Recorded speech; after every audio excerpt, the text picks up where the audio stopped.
네, 안녕하세요 여러분들. 별별 한국사 한국사 능력검정시험 고급 담당하는 큰별쌤 최태성입니다. 역사는 최태성! 이야! 평평! 야! 힘내셔야 돼요 여러분들. 자, 지금 우리가 5강째 지금 들어오고 있습니다. 여러분들 지금 우리는 달리고 있는 중이에요. 네, 우리 지금 마라토너입니다. 지금 이제 출발했어요. 이제 왜 이래? 벌써 지금 어떻게? 자, 이렇게 갈 거고요. 자, 같이 한번 뛰어볼까요? 네, 이렇게 갈 거고요. 우리가 40강, 거의 41.15인가요? 마라톤이? 42.15인가? 어쨌건 간에 거의 40강이면 이제 지금 한 5km 지금 출발한 거잖아요. 여러분들, 마라토너가 말이죠. 결승점을 통과했어요. 그런데도 불구하고, 통과했는데도 불구하고 막 힘이 남았어. 그러면 그 마라토너는 잘못 뛴 겁니다. 예, 결승점을 통과했을 때는 더 이상 갈 수 없을 정도로 온 힘을 쏟아서 그 과정을 달렸어야 되는 것이죠. 힘이 남았으면 안 되는 거죠. 그죠 여러분들? 자, 우리도 마찬가지로 지금 마라토너예요. 이 40강이 딱 끝났을 때는 정말 탈진할 수 있을 만큼의, 제가 이야기했습니다 여러분들. 이건요 길게 가려고 하지 마시고요. 짧은 시간 내에 한 2일, 3일 뭐 좀 더 길면 일주일 내에 확실하게 끝내는, 시간을 딱 투자해가지고 딱 끝내는 그런 모습으로. 그래서 딱 40강이 끝났을 때 열심히 했다, 더 이상 못한다 라는 어떤 그런 모습들. 마라토너는 결승점에서 어떠한 힘도 남아서는 안 됩니다. 우리 지금부터 달려갑시다. 자, 이제 여러분들 백제와 신라, 고대 국가의 또 축이잖아요. 고구려, 백제, 신라, 그죠? 바로 이 백제와 신라에 대해서 한번 살펴볼 텐데요. 자, 이 백제의 성장 곡선 한번 보세요. 네, 백제는 또 이런 모습으로 이렇게 흘러갑니다. 한번 보셨죠, 여러분들? 다음은 신라 한번 볼까요? 신라는 어떻게 될까요? 백제 같은 경우는 지금 뚝 떨어졌잖아요, 지금 그죠? 고구려도 마찬가지고. 신라는 어떨까요? 쭉. 끝이 안 보이네. 안 떨어지네. 안 떨어지겠죠. 그 떨어지면 안 되지, 그지? 왜냐면 신라에 의해서 삼국이 통일되었으니까 저쪽 끝은 또 통일신라 시대로 이어지게 될 겁니다. 승자의 그래프입니다. 자, 그러면 이제 백제부터 한번 살펴보도록 하죠. 자, 백제를 세운 사람이 누구인지 여러분들 아시나요? 백제를 세운 사람. 그렇죠. 바로 백제를 건국한 인물은 온조입니다. 온조. 자, 여기서부터 출발하면 되겠습니다. 쭉 올라와서, 자, 온조에 의해서, 자, 여러분들 잘 알고 있지만 온조는 여러분들 누구의 아들이에요? 그렇죠. 바로 주몽의 아들이었어요.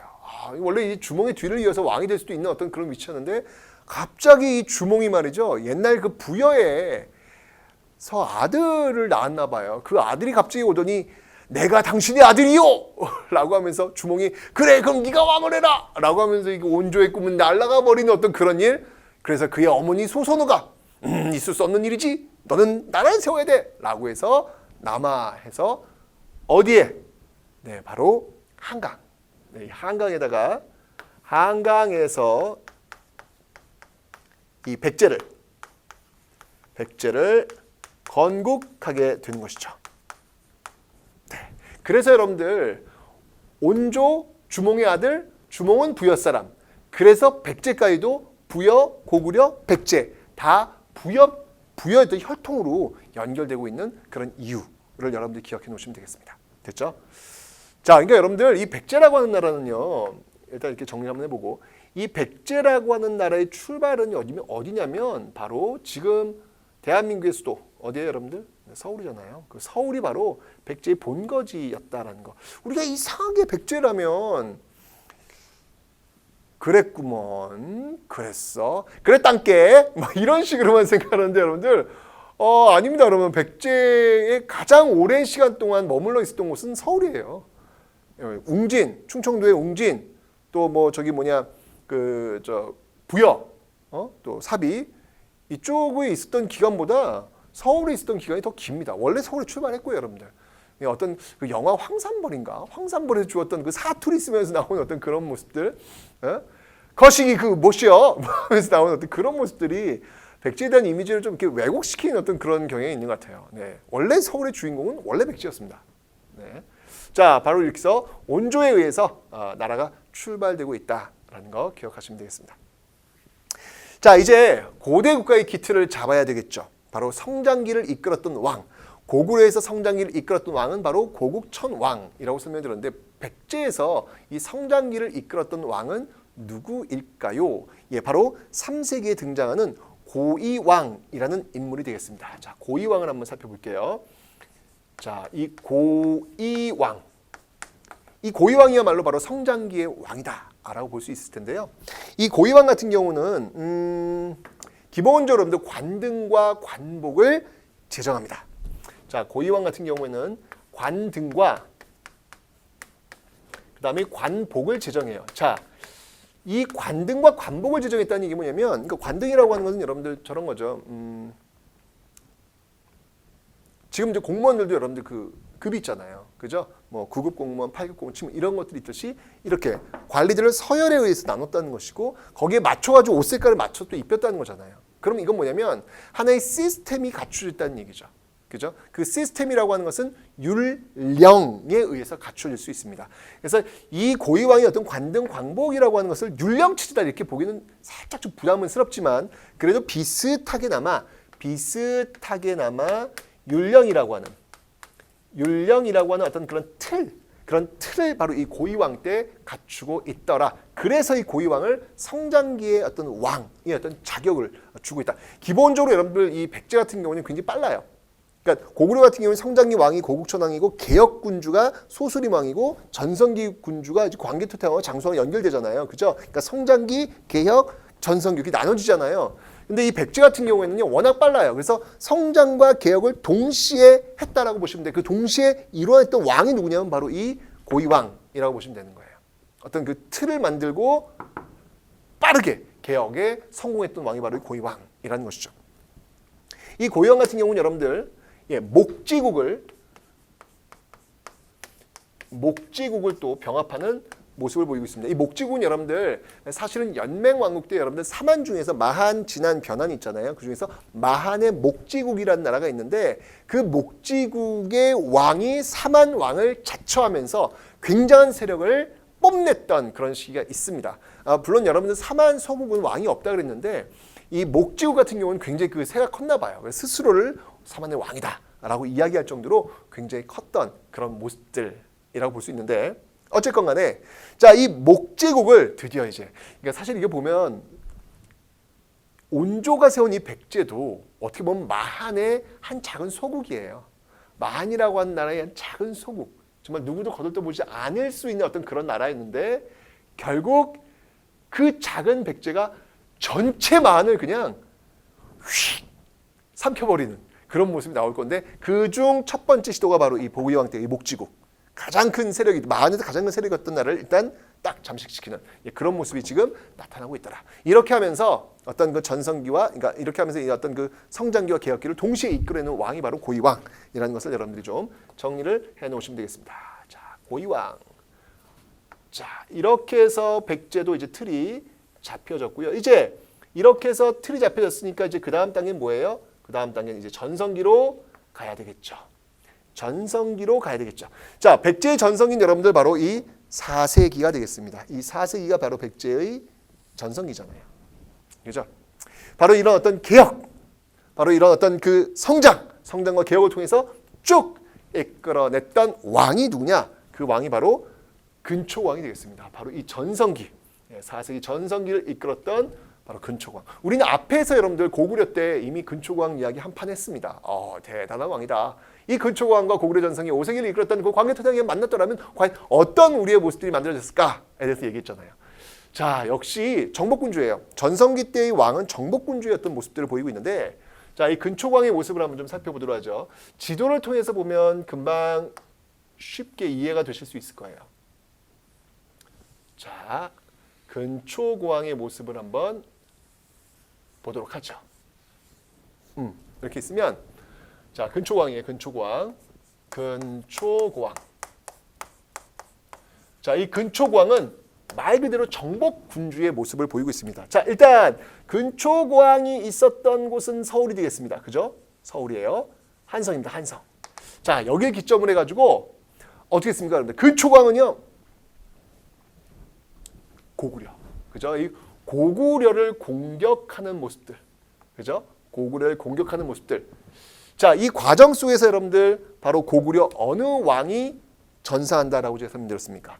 예, 고구려의 고국원 왕을 전사시키더라. 라고 설명을 드렸습니다. 맞죠? 뿐만 아니라 여러분들 내부적으로 쭉 내려가서 바로 마한도 완벽하게 병합을 시켜놓고 있습니다. 와우. 그 마한 작은 소국으로 출발했던 그 백제라는 나라가 이제 마한 전체 주인공이 되는 모습들. 이것도 역시 여러분들 결코 늦게 출발했다고 해서 늘 늦게 있는 것은 아니라는 사실을 또 한 번 보여주고 있습니다. 백제 근초광이 그러한 모습들을 지금 보여주고 있다라는 얘기죠. 자, 그리고 여러분들 이 동진, 여기 지금 동진이라는 나라가 있거든요. 이 동진, 중국의 동진 이란 나라와 상당히 우호적인 모습들을 보이고 있고요. 그 다음에 이제 여러분들 여기 이제 강이 하나 흐르잖아요. 랴호허강이라고 제가 설명드렸죠. 그죠? 그래서 이쪽이 이제 요서, 요동인데 요동 지역까지도 진출하고 있는 모습들. 네. 요서 지역까지 지금 진출하고 있는 모습들도 보이고 있고요. 그 다음이 일본. 네. 이 일본과 또 교류하고 있는 모습들이 보이고 있죠. 이 시기에 일본에 전래된 이 근초광 시대에 전래된 그 유물 중에 하나가 바로 칠지도라는 게 있어요. 이 근초광 시대 때 일본에 내린 칼이에요.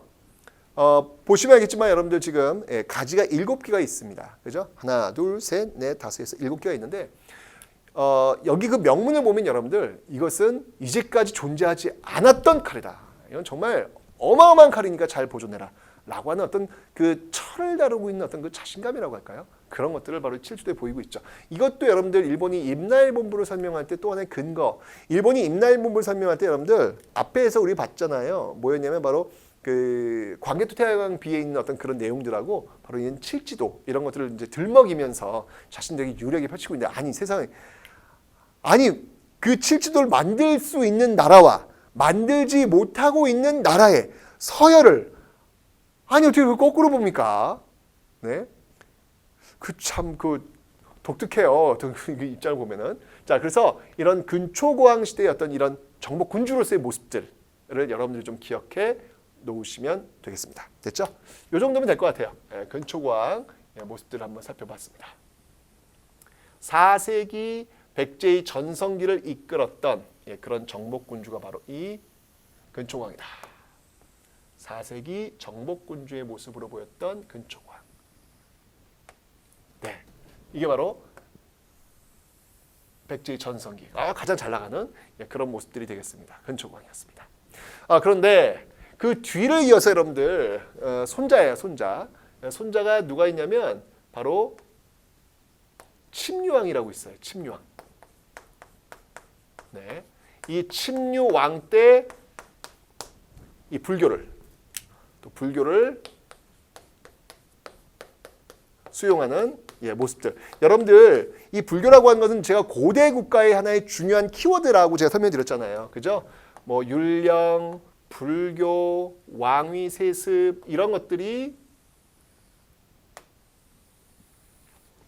근초광 같은 경우는 이제 부자 세습도 이루어집니다, 여러분들. 근초광의 아들한테 왕위를 넘기고 그 아들이 또 그 아들한테 그 침류왕이에요. 그래서 이렇게 연결되는 그런 모습들이 있거든요. 그래서 이런 불교 수용이 또 이루어진다. 왜냐하면 여러분 불교 수용 고구려에서 여러분들 불교를 수용했던 왕이 누구였죠? 그렇죠, 바로 소수리방이었죠. 이때 아까 여러분들 저 앞강의에서 고구려는 불교를 어느 나라에서 가져왔죠? 전진이죠. 여기서는 동진. 중국의 동진이라는 나라에서 불교를 또 이렇게 수용하고 있다라고 하는 거. 이것도 하나 기억을 해놓으시면 되겠습니다. 이렇게 중국을 통해 가지고 선진 문물이 들어오고 있는 모습들. 자, 이렇게 해서 정말 잘 나가는 4세기였어요. 좋아요, 4세기 아주 좋아요. 이제 문제는 이제 오색이죠. 문제는 오색이죠. 그러니까 항상 여러분 영원한 건 존재하지 않는다니까요. 어떻게 잘 나가는 모습으로 평생 갈 수 있겠어요. 백제도 역시 그 잘 나갔던 제일 잘 나갔던 시기는 끝났어 사실은. 그 다음은 그 주도권을 넘겨줘야 합니다. 누구한테? 바로 고구려에게.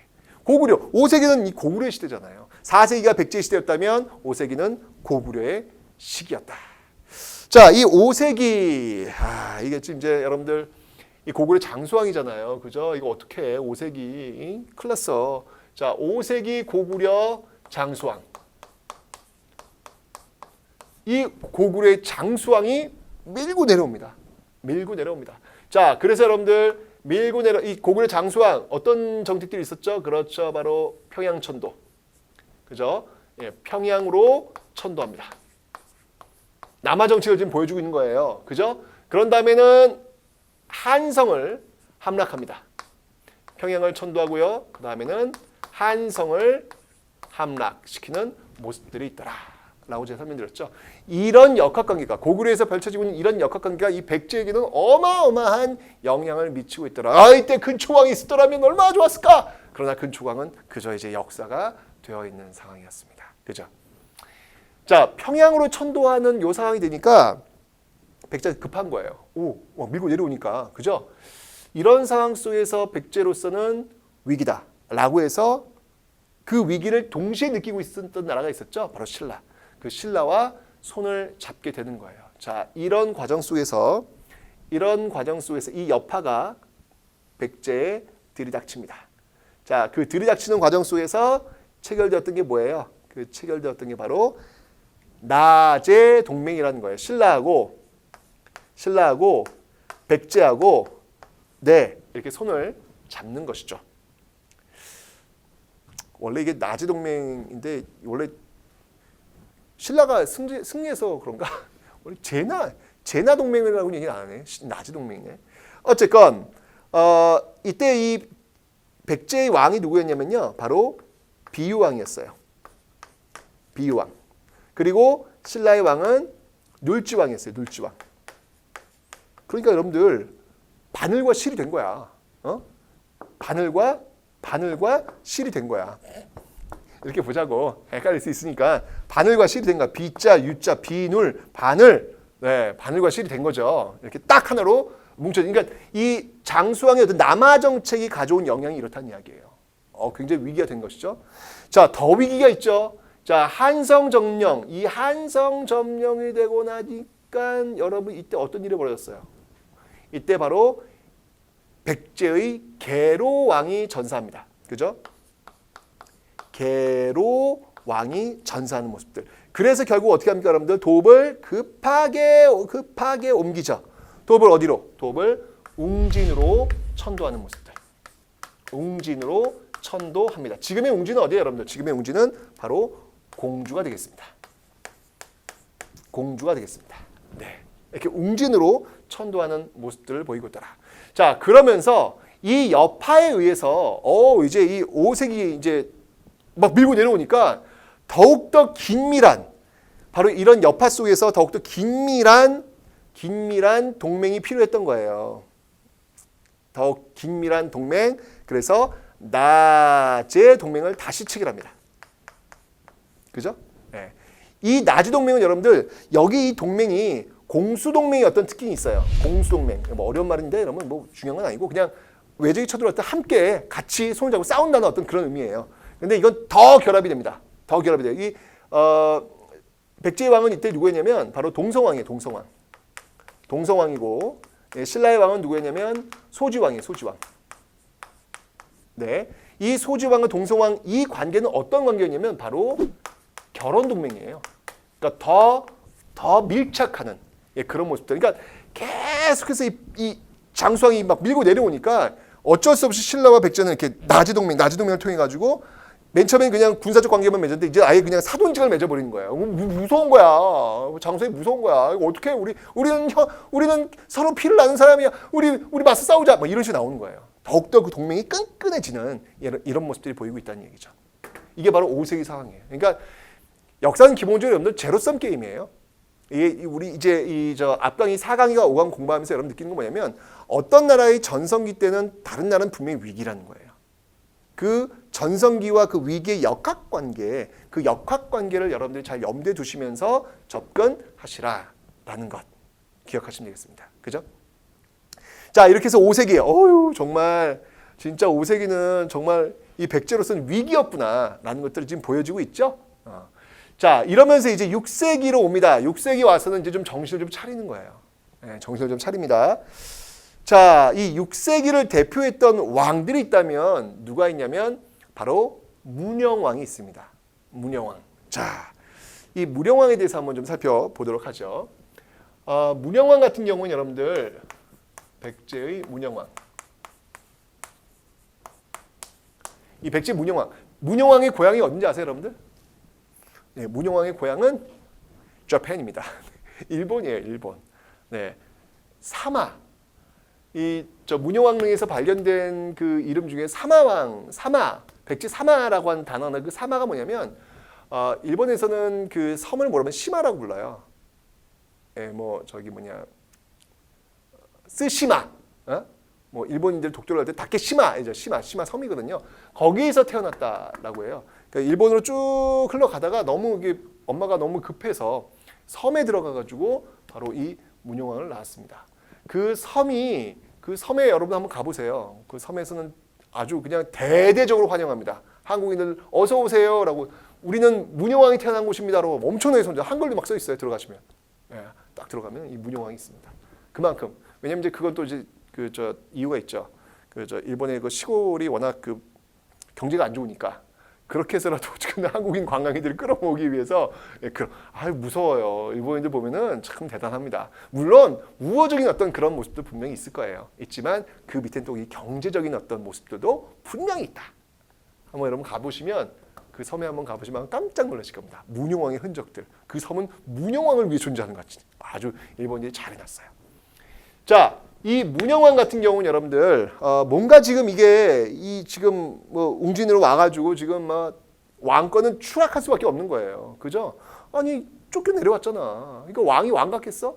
얼마나 그 무시하고 그러겠어요. 이런 상황을 좀 극복을 해야 되겠다라고 해서 22담로를 설치합니다.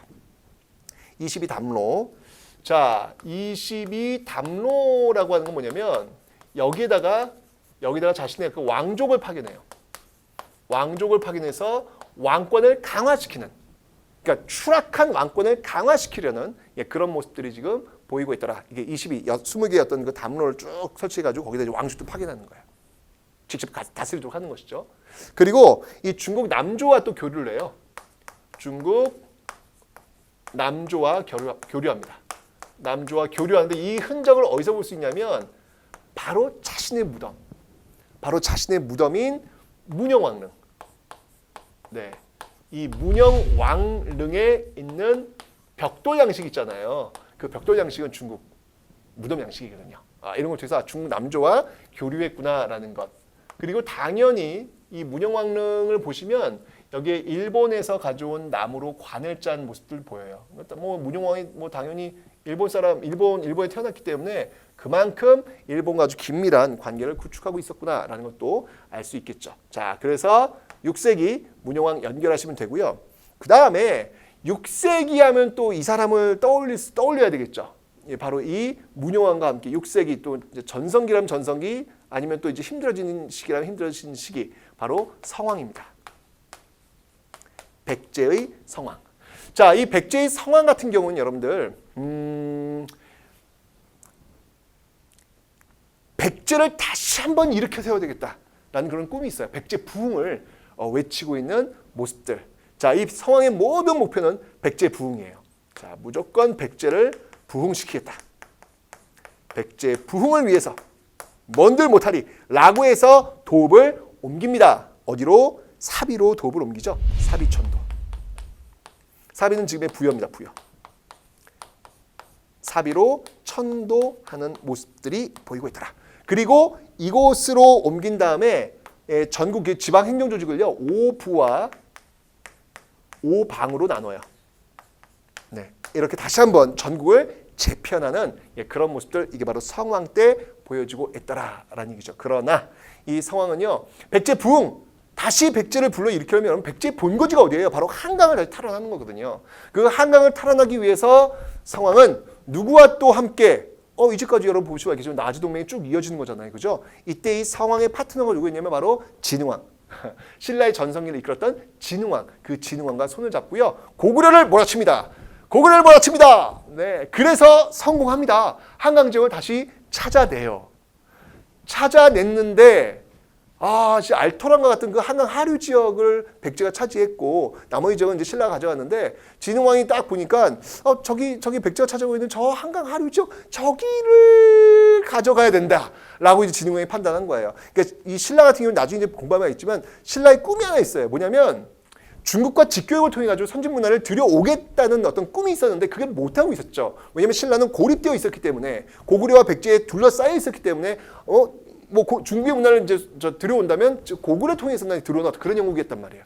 그러니까 신라는 어떤 일이 있더라도 중국과 직교역을 하고 싶은데 그 루트를 찾으려면 바로 이 성왕이 가지고 있는 한강 하류, 자기와 손잡고 함께 빼앗았던 그 한강 하류를 다시 빼앗는 것, 이게 바로 신라의 꿈, 이게 바로 진흥왕의 꿈이었던 거예요.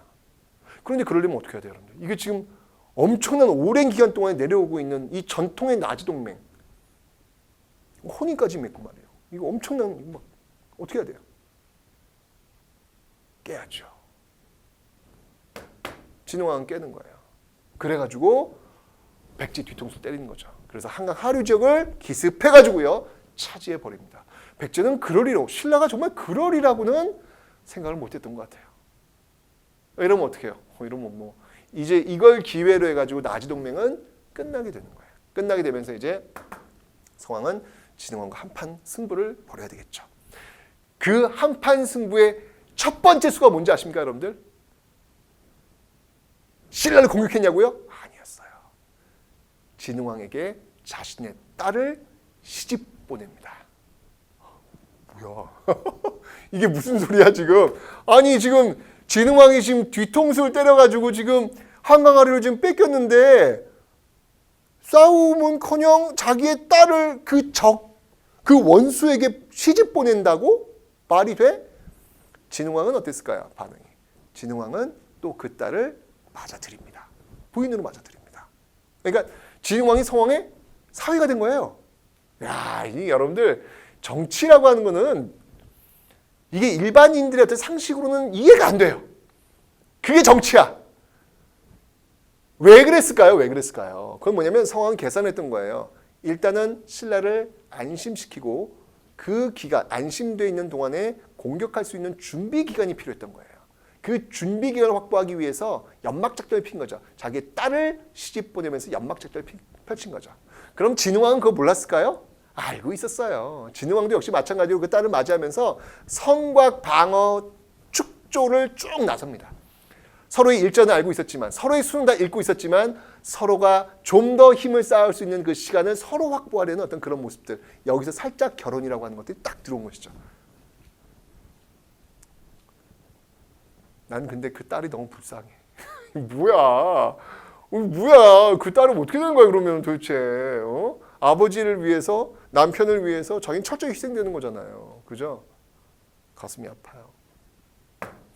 자, 그러면서 드디어 성왕이 신라를 몰아치죠.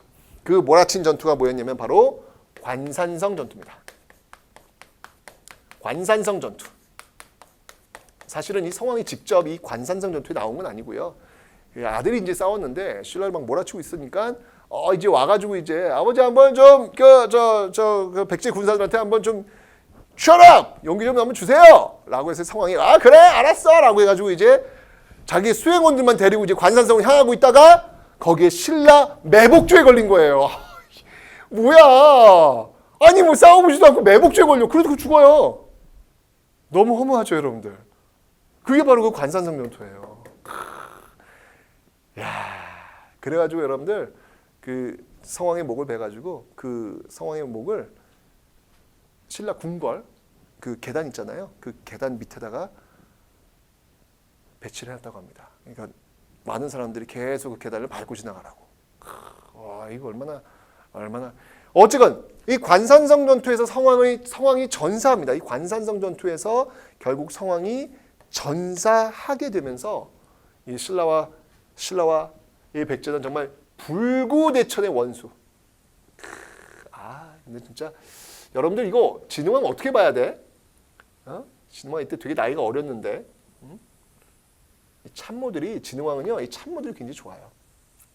이거 어떻게 봐야 돼, 여러분들? 인간적으로는 솔직히 이러면 안 되지. 이건 배신 아니야, 배신, 그죠? 그런데 또 정치라고 하는 측면, 나라의 어떤 국익이라고 하는 측면만 본다면 또 이해가 되기는 합니다. 특히 이제 이게 고대 사회니까 또 이런 모습들이 나오는데, 그래서 또 이게 휘청해요. 근데 휘청한데 이게 백제라는 나라가 여러분 그렇게 결코 여러분들 만만한 나라가 아니에요. 다시 또 올라와요. 다시 또 올라와서 이 7세기로 넘어가면서 6세기를 대표하는 왕이 이제 무령왕과 성왕이라면 7세기를 대표하는 왕이 또 누가 있죠? 예, 바로 또 신라를 또 계속 압박합니다. 이거 엄청난 원수잖아, 원수. 그죠? 이거 있을 수 없죠. 자기 어떤 그 할아버지를 죽인 거나 마찬가지이기 때문에 계속 몰아치는 왕이 등장을 하죠. 그 왕이 누구냐면 바로 무왕입니다. 바로 무왕입니다. 그 아버지, 할아버지 원수가 되는 거니까 바로 이 무왕. 이 무왕이 이 무자도 여러분들 이게 싸울 무자예요. 싸울 무자. 계속 압박이 들어가는 어떤 그런 왕이 되는 것이죠. 이 무왕이 이제 신라를 막 압박해 들어가면서 이때 어떤 그 다시 또 이 백제를 끌어올리려고 하죠. 그 대표적인 건축물, 그 상징적으로 보여주는 그 백제가 다시 한번 그 부흥을 보여주는 상징적 건축물이 있죠. 예, 그게 뭐냐면 바로 익산에 있는 미륵사지. 익산에 있는 미륵사지. 가 바로 이 무왕 때 지어진 거. 이 무왕이 누구예요, 여러분들? 몰라? 이 무왕이 바로 서동이야, 서동. 서동과 하면 또 누가 연결되는 거예요? 플러스 선화공주. 그죠? 선화공주. 선화공주가 그렇게 절세의 미인이었대요. 그래서 그 선화공주랑 결혼하고 싶었던 거야. 그래가지고 어떻게 한 거예요?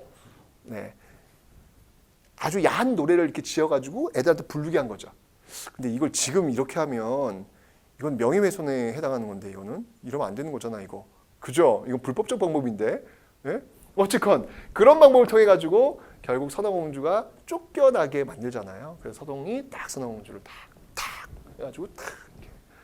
그래서 선화공주가 이제 익산 미륵사지를 하나 세워주세요. 그래가지고 이제 무왕이 또 익산 미륵사지를 세웠다는 그런 이야기 있죠. 그죠? 나중에 문화 파트에서 미륵사 이야기 다시 한번 하도록 하겠습니다. 그게 이제 무왕이에요. 이제 그만큼 익산 미륵사지 규모를 보면요, 어마어마합니다. 그건 뭘 의미하는 거냐면 이 백제가 다시 부활했다. 이 무왕 시대에 와가지고 다시 부활했음을 보여주고 있다라는 것이죠. 그런데 그 여세를 몰아서 선화공주의 아들, 서동과 선화공주, 무왕과 선화공주의 아들이라고 전해지는 바로 의자왕. 예, 마지막 왕 의자왕. 또 초창기는요, 신라 계속 압박이 들어갔어요. 그러니까 신라는 여러분들 이게 무왕과 의자왕을 거치면서 7세기 무왕과 의자왕을 거치면서 정말 절체절명의 위기에 빠지게 됩니다. 그 위기를 타개하기 위해서 누구랑 손잡는 거예요? 바로 당나라와 손잡는 거예요. 당나라와 손잡는 거예요. 맨 처음엔 고구려를 찾아가거든요. 근데 고구려 연기 소문이 너무 그러거든요. 결국 당나라와 손을 잡고 나당연합을 결성하게 되는 것이죠. 결국 이제 이 상황 속에서 이제 백제라는 나라는 나당연합, 나당연합에 의해서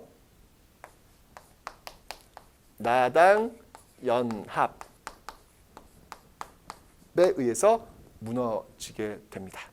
나당연합에 의해서 무너지게 되는 모습들. 이런 어떤 흐름이 되겠죠. 그죠?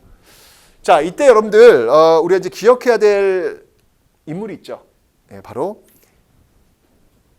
계백. 그렇죠? 이 과정 속에서 여러분 계백의 황산벌 전투. 황산벌 전투.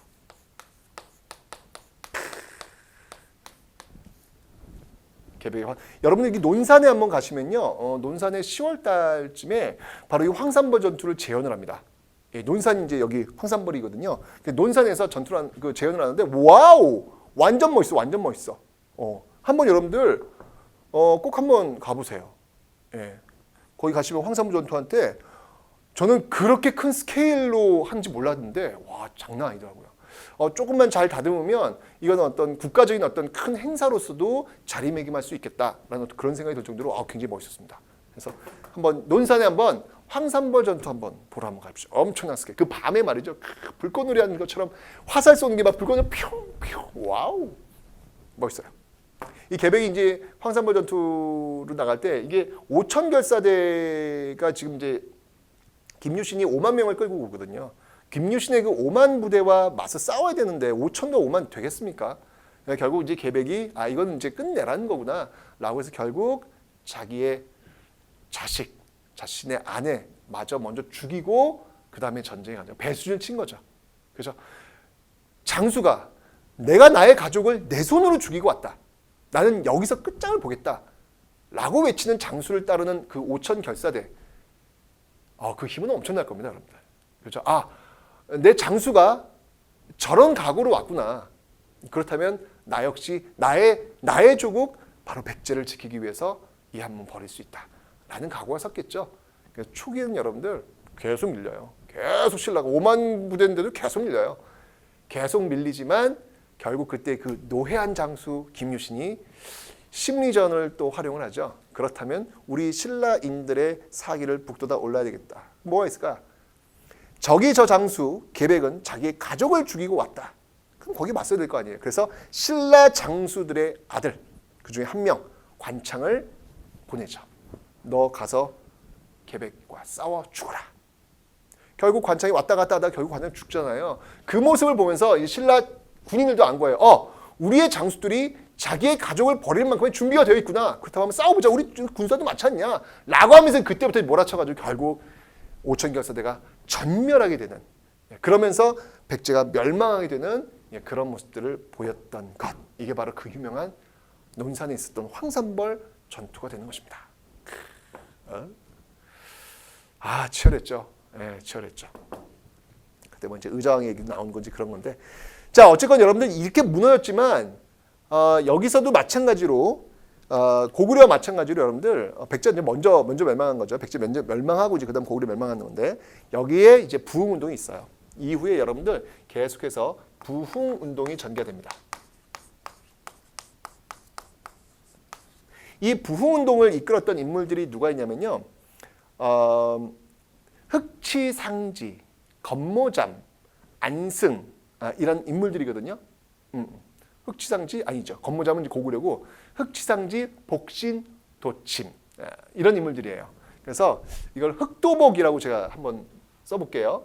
흑치상지 여기 이제 부흥운동을 주도했던 인물들입니다, 여러분들. 누가 있냐면 흑치상지,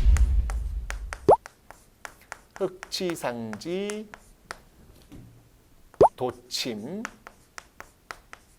그리고 복신. 여기에다가 여러분들 더하기 일본. 뭐 아직 일본이라는 이름은 없지만 어쩐 일본에서 이제 지원병이 와요. 이래 가지고 이 나당연합에 맞섰던 그 전투가 바로 백강전투라는 거예요. 기벌포쯤이 될 건데 지금 군산 그 앞쪽이 되는 건데 여러분 여기서 이제 일본이라는 나라가 좀 독특한 나라입니다. 일본이 말이죠. 이 백제를 다시 일으켜 세우기 위해서 군사를 무려 4만 명이나 동원을 해요.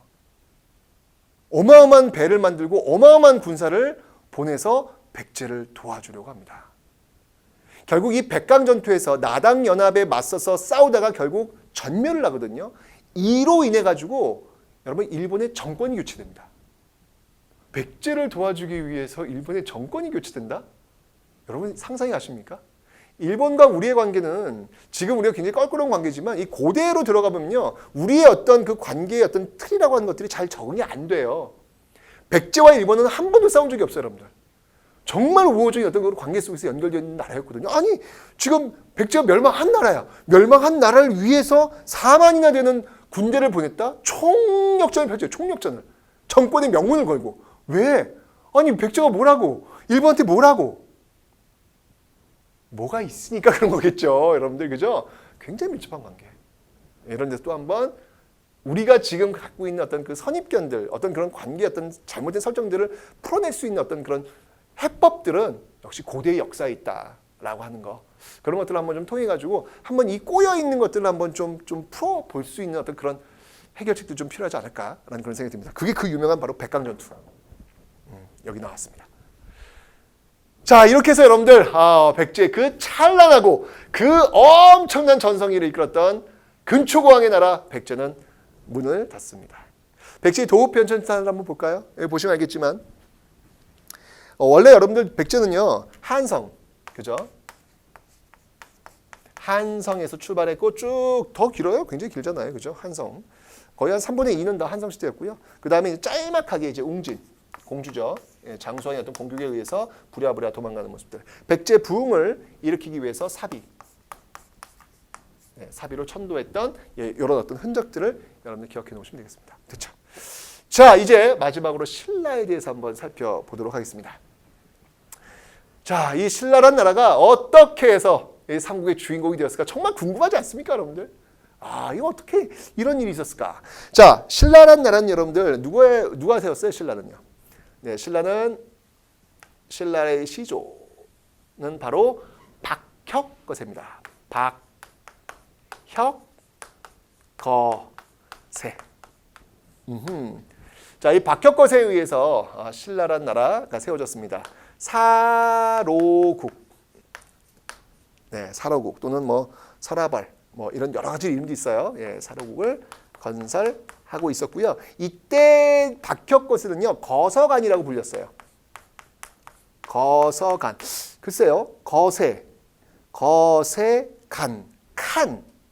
네, 뭔가 어떤 그 우두머리, 어떤 그런 어떤 연결고리를 좀 여러분이 이해하시면 좀 쉽지 않을까요? 예, 그래서 왕이 아니었어요, 여러분들. 이때는 그냥 거서간이라는 이름으로 불리었다라고 하는 거. 왜 그래서 여러분들 그 신라 같은 경우에는 그 유목민족설이 있어요. 예, 그러니까 저쪽 스키타이, 저쪽 중앙아시아 그쪽에서 이 말을 타고 쭉 내려왔던 그 사람들이 막 지배층이다라고 하는 이야기들이 있기 때문에 나중에 이제 여러분들 무덤 양식을 보면 알겠지만 고구려 백제와는 좀 달라요. 신라 같은 경우에는 어쨌든 이 박혁거세인데 그 이후에 성씨들이 여러분들 박씨, 석씨, 김씨, 자 이렇게 서로 바꾸어가면서 왕위를 이어가고 있는 모습들이 있습니다. 그래서 이때 이제 이들을 어떤 리더를 부르는 어떤 용어들이 뭐였냐면요. 이 당시에 부르는 용어를 우리는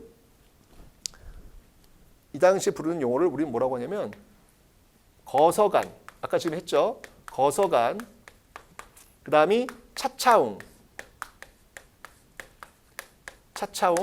그 다음이 이사금 이렇게 불렸어요. 그러니까 차차웅이라고 하는 것은 차차차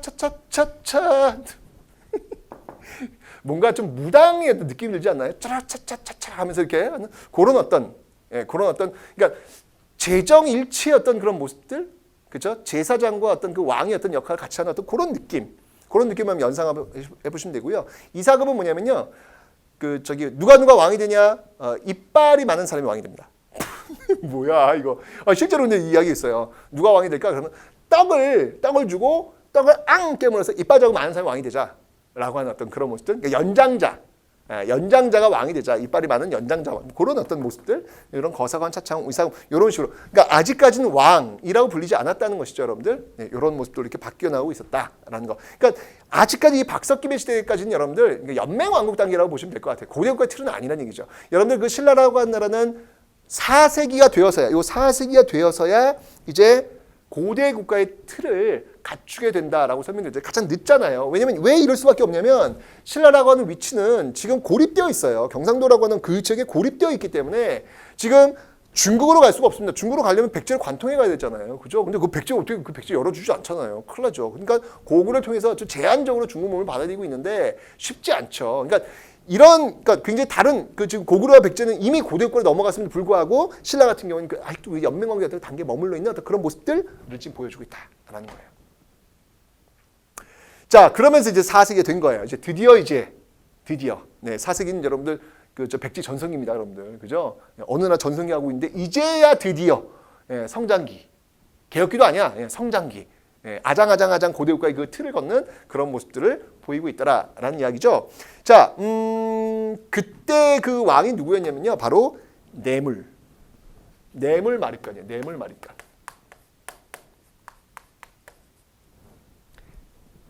뇌물 마립간. 여전히 왕은 아니에요, 여러분들. 네, 마립간이라고 불렸다는 얘기예요. 그러니까 이사금에서 그 다음 단계, 조금 더 격이 좀 올라간 그런 모습들, 뇌물 마립간, 마립간이라고 부르는 거죠. 나중에 이제 지증왕 때 왕이라고 하면서 이제 그 앞에 있었던 뭐 이런 것도 딱 바꿔버리는 거예요.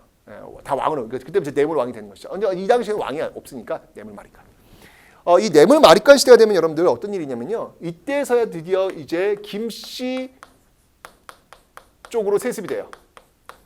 드디어 박씨, 석씨, 김씨 이렇게 돌아가면서 이러니 왕권이 강화 되겠냐고 안 되지, 그죠? 돌아가면서 하니까 이제 김씨로 세습되는 그런 모습들이 있더라. 근데 이렇게 조정이 되는 것도 여러분들 고구려의 영향력이 있었기 때문에 그래요.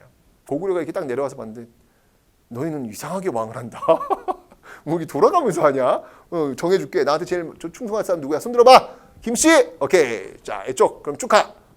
고구려의 힘을 딱 받쳐주는 어떤 그런 모습. 근데 고구려가 왜 이런 어떤 영향력을 행사할 수 있었을까요? 그건 바로 외가 여기 쳐들어오잖아요. 외가 밀고 들어오잖아요. 그죠?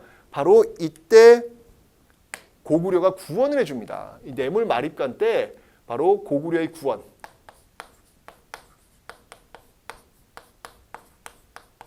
어디로부터? 네, 바로 이 외로부터 이 고구려가 구원을 해주면서 어쩔 수 없이 여러분들 고구려의 영향력 하에 놓일 수밖에 없는 이 뇌물왕, 뇌물을 이만큼 싸들고 가가지고 광개토 태왕한테 도움을 요청한 거죠. 이 뇌물을 받으소서, 저를 도와주소서라고 해서 광개토 태왕이 뇌물을 보고 그래, 뭐 그 정도는 도와줄 수 있지. 웃자고 한 얘기 여러분들. 뇌물왕을 좀 기억하자고 한 얘기 또 실제로 또 있었던 예로 착각하시면 안 돼요. 네, 바로 그 뇌물 마립간 이때 고구려와 긴밀하게 결탁되는 모습들이 있더라라는 거 기억하시면 되겠습니다. 자, 바로 뇌물 마립간의 시대에 있었던 내용들 공부해봤습니다. 자, 이렇게 해서 여러분들 보시면 알겠지만 지금 4세기 지금 이때 지금 굉장히 위기에 빠지는 그런 모습들, 여기 4세기 때 외가 이제 밀고 들어오는 모습들이겠죠. 그죠? 외가 밀고 들어왔고 이때 뇌물 왕이 고구려한테 도움을 요청하는 그런 모습들을 이렇게 연결하시면 되겠습니다. 자, 그래서 쭉 위기를 극복하다 했는데 오호, 이제는 고구려가요. 이제 광개토 태왕까지만 해도 도와주는 입장이었는데 이제 장수왕, 광개토 태왕이 아들로 넘어가면서 그 순간부터는 이제 도와주는 게 아니야. 이제는 내놔라고 밀고 들어오는 거예요, 지금. 그죠? 그렇게 도와줬던 형님이 갑자기 무서운 아저씨가 된 거예요, 지금. 그게 바로 5세기 고구려의 전성기 시대가 된 겁니다. 왜? 당연하겠지. 언제까지 도와줘? 내가 그냥 다 그냥 확 가져가면 되겠지. 뭐 이런 생각이 들 거 아니에요. 그게 바로 이 장수왕의 남아정책이라는 얘기죠. 저번에 저 앞에 배우잖아요, 여러분들. 장수왕의 남아정책. 밀고 들어오니까 지금 백제 쫄고요, 신라 쫄고요. 이러면서 둘이서 손잡고 우리 손을 잡아야 우리는 버틸 수 있어. 라면서 나지 동맹이 체결된다 그랬잖아요. 그게 바로 이제 이때 나타나게 되더라. 바로 장수왕. 네, 이때부터 이제 장수왕의 남아정책. 장수왕 고구려. 장수왕의 남아정책의 결과. 네, 남아정책 어떤 그런 과정 속에서 여러분들 잘 알고 있죠? 네, 바로 두 가지 관계가 설정이 된다. 이 과정 속에서 설정된 게 바로 이 과정 속에서 설정된 것이 바로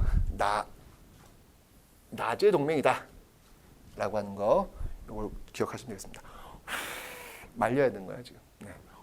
금방 말라요. 네. 그래서 이게 바로 이제 나제 동맹. 이 과정 속에서 나제 동맹이 결성이 되더라. 자, 남아정책 추진 과정 속에서 이때 이렇게 나제 동맹을 체결했던 신라 왕이 누가 있었어요, 여러분들? 신라 왕 첫 번째 공수동맹이라고 그랬잖아요. 서로 이렇게 어려울 때 도와주는 거. 우리는 실과 바늘이야. 그렇죠? 예.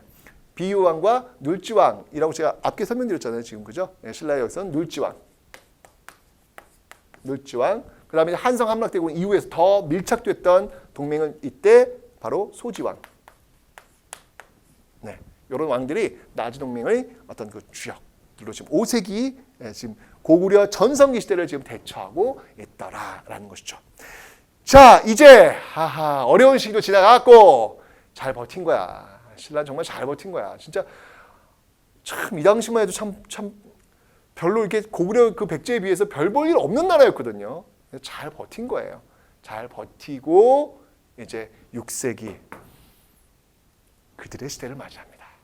그들의 시대를 맞이하죠. 6세기는 바로 신라의 전성기. 근데 여러분 전성기는 바로 온 게 아니고요. 항상 개혁, 뼈를 깎는 변화의 틀, 그 틀 속에서만 전성기는 나올 수 있다라고 설명드렸잖아요. 그죠?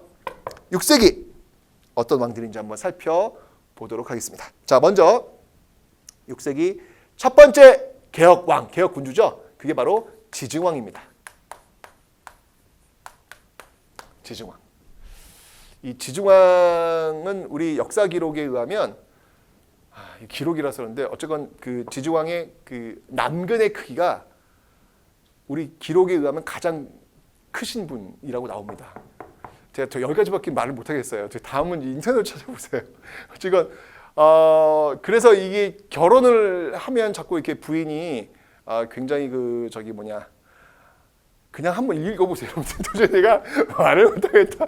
어쨌건 그건 왜 그러냐면 내가 얼굴 빨개졌어 지금. 그 왜 그러냐면 그런 거예요, 여러분들. 이거 이상하게 생각하지 마시고요. 고대는 기본적으로 아이를 생산할 수 있는 능력, 이 능력은 노동력을 생산하는 거기 때문에 굉장히 중요한 힘이에요. 근데 그 아이를 생산하는 그 노동력을 생산하는 그 능력을 뭐로 환원을 시키냐면 성기의 크기. 이런 걸로 환원을 시키는 거거든요. 나 이렇게 커. 난 이런 엄청난 사람이야. 라는 것들을 강조하는 것이죠. 그러니까 뭔가 어떤 개혁 군주로서 나는 이전까지의 왕들과는 달라. 그러니까 지금 그 다른 게 그런 걸로 표시하냐? 라고 이제 물어보면 제가 할 말이 없는데 고대는 어떤 그런 기준이 있다는 얘기예요. 우리식 기준으로 바라보면 안 되지. 그죠?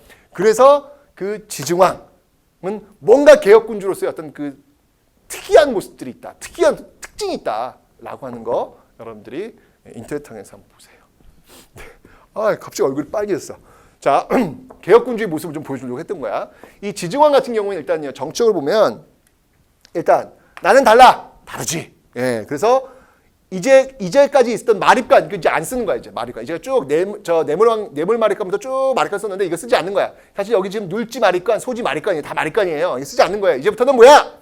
왕. 이제부터 왕. 나 왕이야. 나 왕이야. 그리고 나라 이름도 좀 이제 그럴듯하게 짓자. 신라. 신라라고 짓자.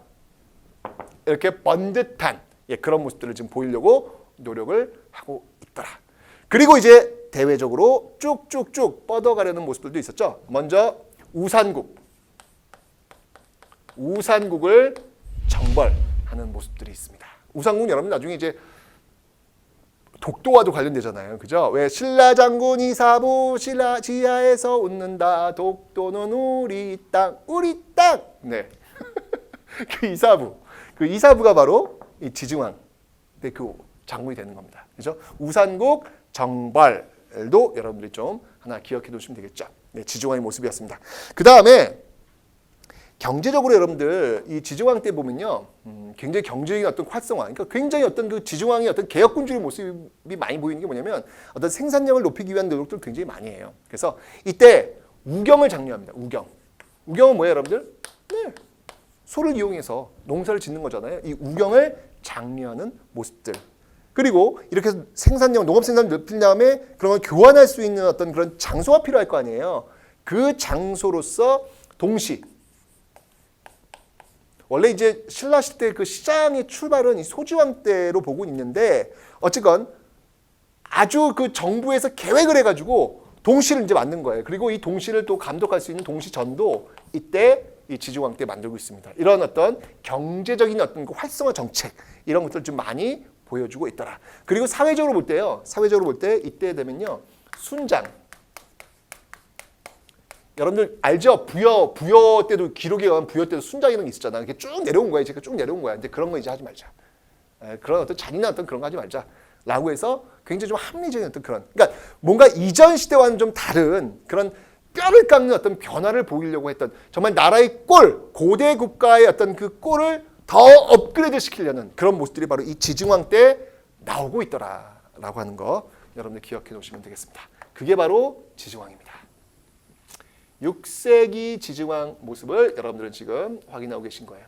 그런데 여기서 그친 게 아니었어요. 지증왕 여기서 그친 게 아니라 그 뒤를 또 잇는 왕이 있죠. 그 왕이 바로 버풍왕이 되겠습니다. 버풍왕. 자, 이 버풍왕의 개혁은 또 어떤 것들이 있는지 한번 살펴보도록 하죠. 자, 버풍왕은요, 개혁 군주예요. 개혁 군주로서의 버풍왕. 자, 먼저요, 버풍왕은요, 신라 역사 최초로 연호를 씁니다. 연호. 우리 뭐 다른 나라 잘 나간 나라 연호를 쓴다던데 우리도 한번 써보지 라고 해서 연호를 건원. 신라 역사 최초로 연호를 쓴 건 여러분들 중국 황제 대등함을 보여주고 있는 거거든요. 건원. 이라는 연호를 또 쓰고 있는 모습들. 그리고 뭔가 틀을 잡을 필요가 있다라고 해서 이때 율령을 또 반포하는 모습들이 있습니다. 율령 반포. 네, 율령을 반포하는 모습들. 이때 이제 17관등. 네, 17관등의 모습으로 쭉 정리를 해놓고 있습니다. 자, 그리고 여러분들 이때 이제 여러 행정 부처들을 또 만드는데요. 특히 병부를 설치합니다. 병부라고 하는 건 여러분들 병이니까 지금의 뭘까요? 국방부와 같은 어떤 그런. 그러니까 보시면 알겠지만 행정 조직이며 어떤 그 틀이며 이런 것들을 버풍왕 때 말 그대로 법이잖아. 그죠? 법과 관련된 거예요. 근데 그렇게 보시면 안 되고 원래는 여러분 이 법이라고 하는 거는 우리가 알고 있는 그런 법이 아니에요. 우리 이 속세의 법이 아니에요. 이 법은 불법을 얘기하는 거예요. 이건 불교식 이름입니다. 불교식 이름. 그죠? 그러니까 그만큼 불교를 중요시 여겼다는 건데 어쨌건 이 버풍왕 때 이런 모습들이 지금 나타나고 정치적인 특징이 되겠습니다.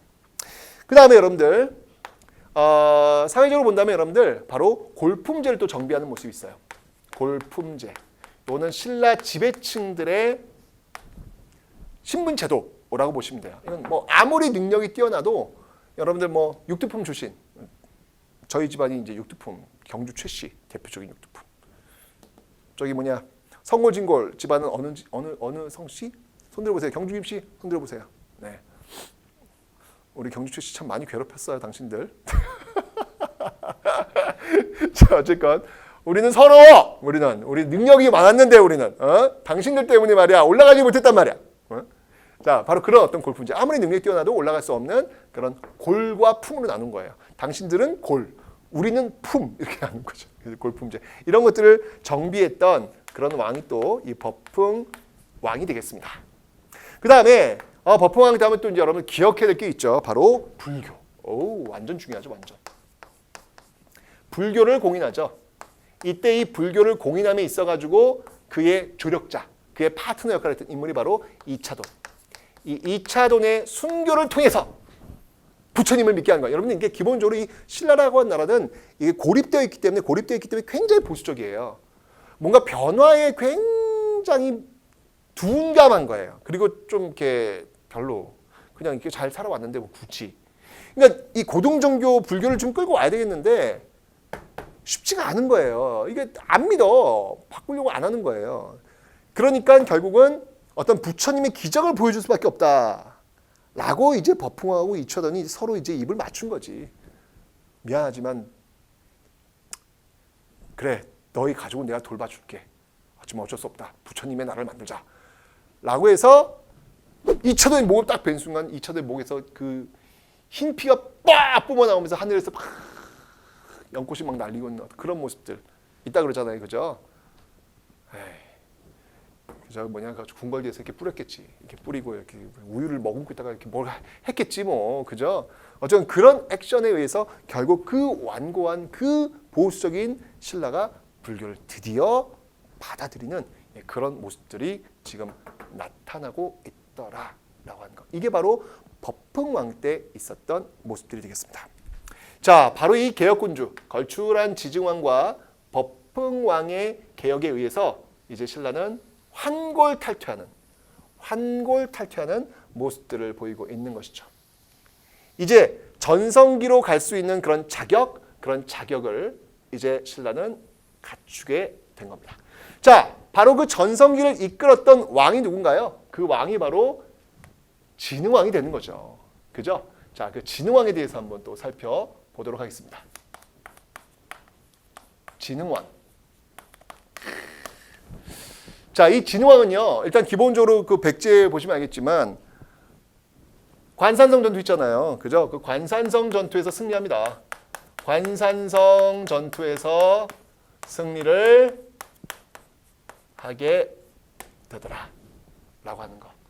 결국 어디를 차지합니까? 네, 한강을 차지했던, 한강을 가져갔던 왕이 바로 이 진흥왕이 되는 것이죠. 네. 이뿐만 아니라 여러분 진흥왕이 역시 마치 정복군주의 모습을 보이는 거예요. 그래서 쭉쭉쭉 영토를 확장해 나가는 모습들이 있죠. 그런 과정 속에서 딱 비석들을 많이 세워요. 자, 그게 뭐냐면 그 과정 속에 세웠던 비석, 바로 진흥왕 순수비. 진흥왕 순수비와 또 단양의 또 적성비. 적성비는 여러분들 싸워가지고 빼앗아낸 척경비와 같은 또 그런 특징이 있습니다. 단양 적성비. 단양의 적성비. 그러니까 한번 생각을 해보세요. 단양하면 여러분들 충주랑 붙어 있잖아. 충주 단양? 여러분 충주 기억나요? 전 시간에 우리 배웠는데 충주하면 여러분들 여기에 무슨 비석 세워졌어요? 충주 고구려비. 그죠? 장수왕이 밀고 내려와가지고 거기다 비석 꽂았잖아요. 근데 그 바로 옆 동네에다가 바로 이 진흥왕이 또 자기 비석 꽂은 거야. 이거 내 땅이라고. 그러니까 정말 야, 그 한강을 둘러싼 그 삼국의 치열한 경쟁이 얼마나 대단했는지. 그 같은 지역에 충주 고구려비 이거 우리 땅이야. 무슨 소리야? 단양 적성비 이거 우리 땅이야. 라고 싸우는 이 모습들. 굉장히 치열한 시기였구나. 이 시기가 얼마나 치열했는지를 우리가 예측해 볼 수 있다라는 것이죠. 무엇보다도 여러분들 이 진흥왕 때 여러분 놓치지 마실 게 뭐냐면 지도를 한번 좀 이렇게 그려보면요. 이렇게 지도를 한번 그려보면 제가 얘기했잖아요. 이 한양, 저 한양입니다. 이 한강을 차지하면서 중국과 직교역을 할 수 있다라고 설명드렸죠. 여기 이제 여러분들 나중에 보시면 알겠지만 이 당항성이라고 있어요. 당항성. 이 당항성을 통해서 중국과의 어떤 직교역을 열어냈다. 이게 바로 진흥왕이다. 이 진흥왕의 어떤 그 한강유역의 정복으로 확보로 가능해진 것이다. 라고 하는 거 기억하시면 되고요. 나중에 여러분들 이 통일의 어떤 그 기초를 쌓기 위해서 화랑도를 또 재편하는 이후엔 또 화랑도를 또 재편하는 모습들도 있습니다. 화랑도의 재편.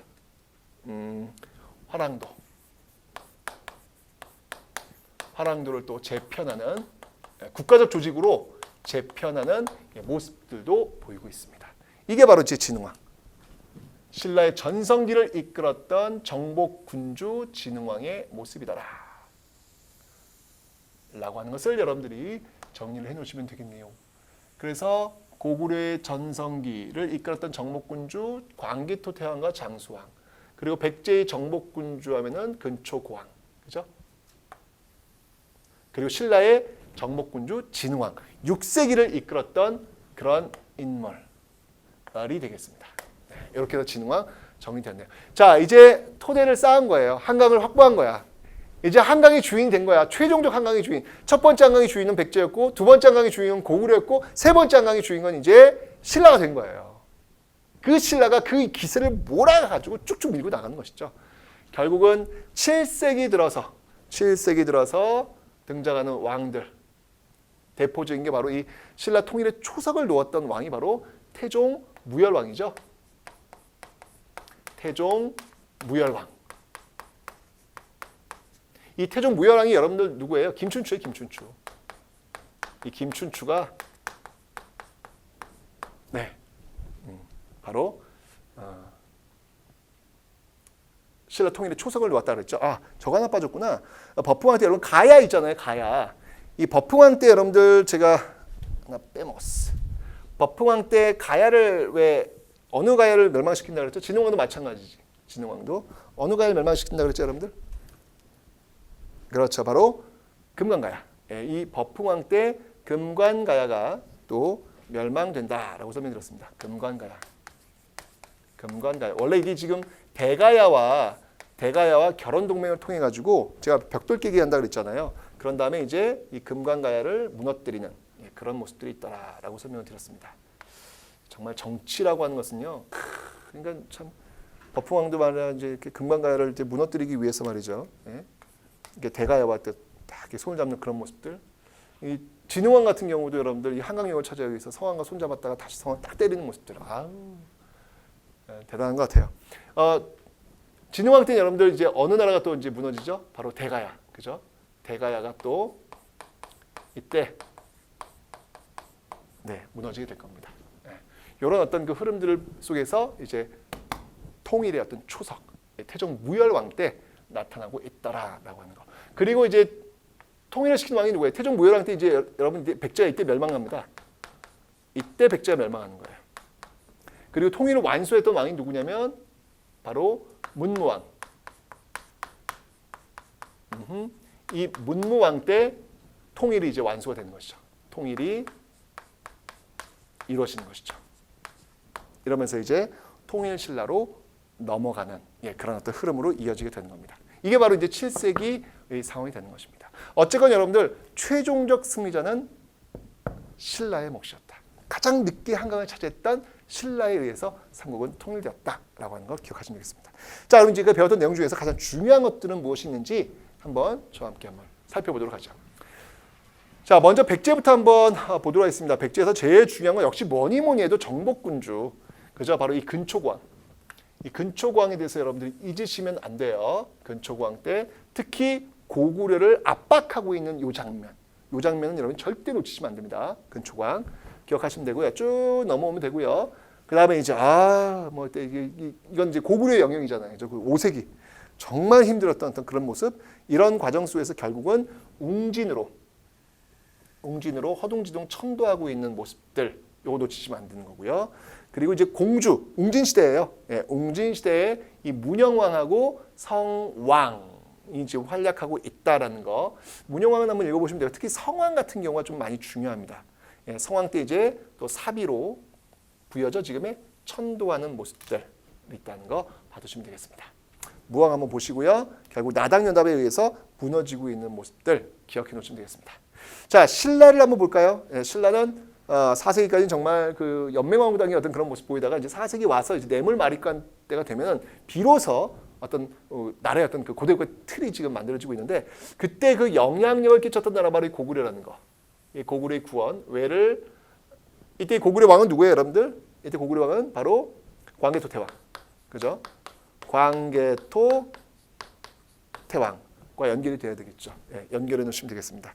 그리고 이제 고구려 장수왕에 의해서 굉장히 휘청휘청하는 모습들 나지동맹을 통해서 그 위기를 버텨냈고요. 그리고 이제 개혁군주로서의 지증왕, 지증왕 때 뭐 한 일이 너무 많죠. 특히 왕이라고 하는 칭호, 그리고 신라라고 하는 나라가 있다는 거, 이거 중요한 내용이니까 기억해 두시고요.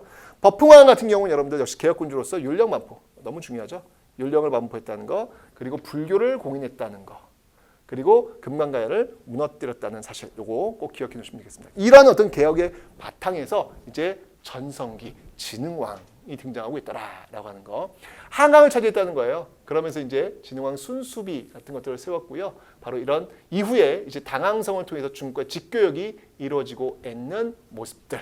이렇게 되면서 이제 그 뒤에 통일의 어떤 패턴을 무열왕과 문무왕에 의해서 완수되는 과정. 이런 모습들 여러분들 기억해 놓으시면 되겠습니다. 자, 뒤에 있다고 해서 늘 패자가 되는 건 아닙니다. 여러분 인생 지금 몇 살이신지 모르겠습니다. 하지만 여러분 그 나이가 여러분 인생의 최종적 모습이라고는 절대 생각하지 마세요, 여러분들. 어떻게 변할지 모릅니다.